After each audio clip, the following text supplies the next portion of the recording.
Samsung A72 A725F টাচে কাজ করছিল না।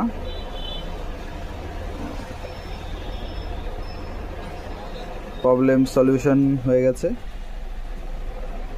এখন এই যে টাচে কাজ করছে না দেখতে পাচ্ছ, এখন টাচেও কাজ করবে, সব হবে। এই যে 1 2 2 3 4 5 6 7 8 9 0 সব কমপ্লিট, কোনো সমস্যা নেই, টাচের কোনো আর প্রবলেম নেই। স্যামসাং A72 কাস্টমার দিয়ে গেছিলো, টাচে একটা কাজ করছিল না, শুধু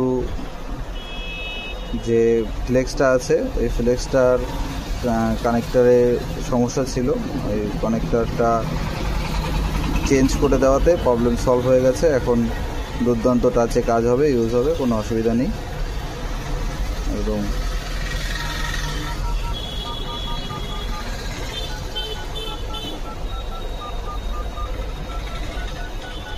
কোনো অসুবিধা নেই, দেখে নাও, একদম পারফেক্ট। ওকে ওকে, নেক্সট ভিডিও নিয়ে আবার আসবো। সবাই একটু সাবস্ক্রাইব করে দিও, লাইক করে দিও এবং শেয়ার করো ভালো লাগলে ভিডিওটা।